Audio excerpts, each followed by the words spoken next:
Hello everyone, my name is Advik Shetty. Today I am going to continue the book From the Tales of Childhood, Part 3. In this video, I am going to read the next part from page number 14. Now let's start. Koki went to the rescue of her rabbit and soon cradled it in her arms. The dog now turned his attention to the ducks. The duck flew over the packing case, while the dog landed in it, scattering lizards in all directions. In all this confusion, no one noticed that the door of the parrot's cage had slipped open. With a squawk and a whir of wings, the bird shot out of the cage and flew into a nearby orchard. "The parrot's gone!"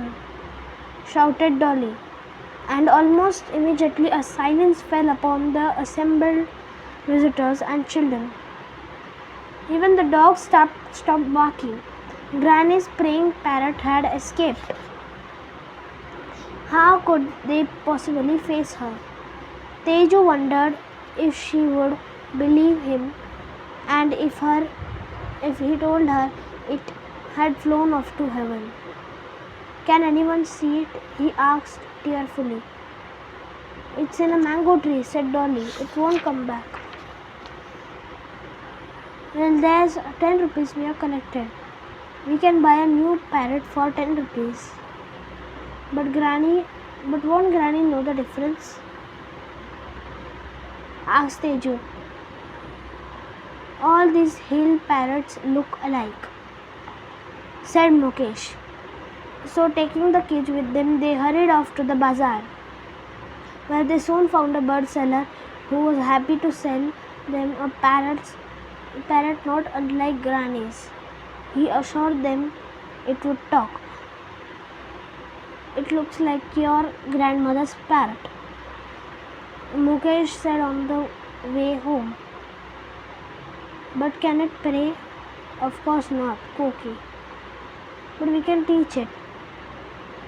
Koki's grandmother, who was short-sighted, did not notice the substitution, but she complained bitterly that the bird stopped repeating its prayers and was making rude noises and swearing occasionally.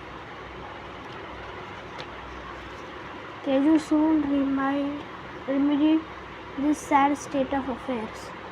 Every morning he stood in front of the parrot cage and repeated Granny's prayers. Within a few weeks, the bird had learned to repeat one of them. Granny was happy again. Not only her parrot started praying once more, but because Teju had started praying too. The boy who broke the bank. Nathu, the sweeper boy, grumbled to himself as he swept the steep steps of a small local bank, owned for the most part by Sheth Govindaram, a man of wealth whose haphazard business dealings had often brought him the verge of ruin. Nathu used the small broom hurriedly and carelessly. The dust, after rising in a cloud above his head, settled down again on the steps, as Nathu was banging his pan against a dustbin.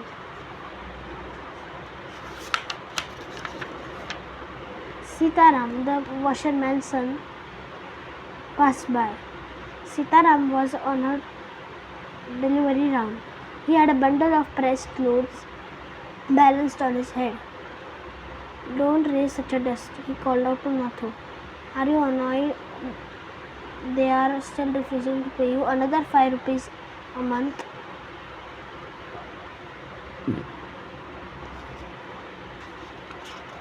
And Nathu banged his pan against the dustbin 2 or 3 times more, just to emphasize his point and give himself confidence. "Well, I wish you luck," said Sitaram, "and I will be on the lookout for a new job for you." And he plodded barefoot along the road, the big bundle of clothes hiding most of his head and shoulders. At the fourth house he visited, delivering the washing clothes, Sitaram overheard the woman of the house saying how difficult it was to get someone to sweep in the courtyard. Tying up his bundle, Sitaram said, I know a sweeper boy who is looking for work. He might be able to work for you from next month. He is with Seth Govindram's bank just now, but they are not giving him pay and he wants to leave. Oh, is that so, Mrs. Prakash? Aren't they paying him?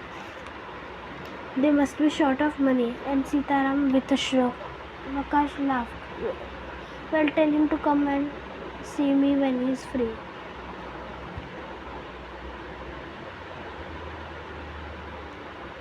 Sitaram, glad that he had been of some service both to a friend and to a customer, hoisted his bag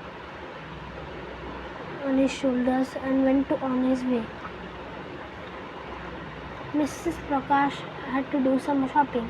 She gave instructions to her maid servant with regard to the baby and told the cook what she wanted for lunch.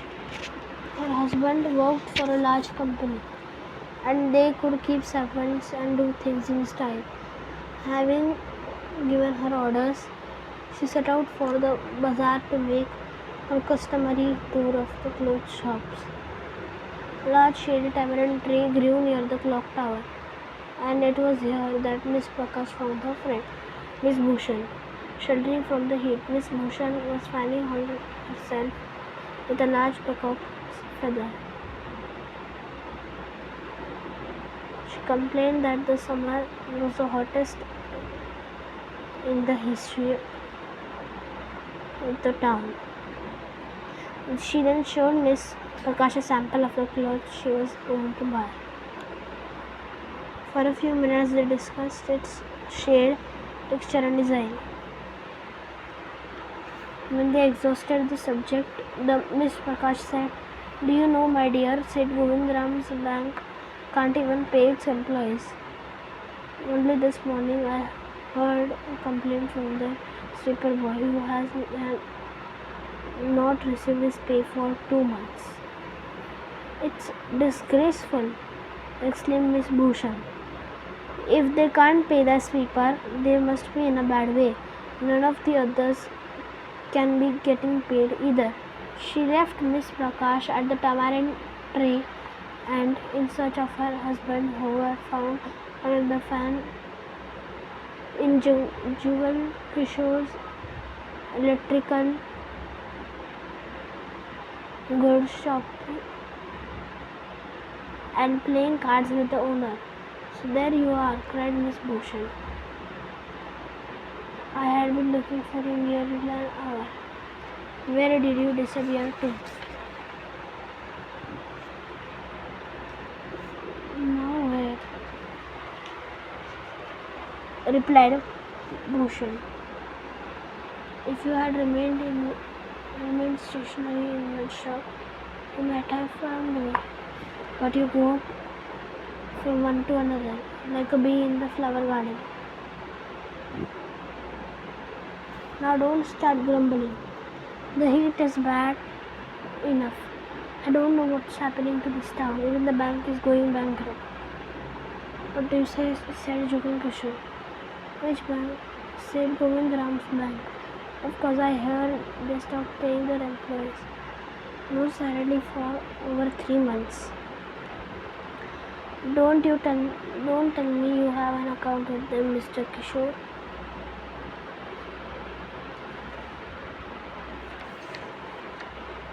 But my neighbor has. He called out to the keeper of the barber shop and asked him, Faiz Hussain, have you heard the latest? Said Govind's bank is going to collapse. You better take your money out while there's still time. Next. Faiz Hussain, who was cutting the hair of an elderly gentleman, was so startled that his hand shook and he nipped his customer's ear. the customer yelled with pain and distress because of the cut and distress because of the awful news he had just heard. With one side of his neck unshorn, he leaped out of his and sped across the road to a general merchant store, where there was a telephone. He dialed Seth Govindram's number. The Seth was not at home. Where was he then? The Seth was holidaying in Kashmir. Oh, was that so? The elderly gentleman did not believe it. He hurried back to the barber shop and told Faiz Hussain the bird has flown. Said Govindram has left the town. Definitely it means a collapse. I'll have the rest of my haircut another time. And he dashed out of the shop and made a beeline for his office and checkbook. So we have read till page number 31. So let's meet in the next video and we'll continue from page number 31. So thank you for watching. Like and subscribe. Thank you.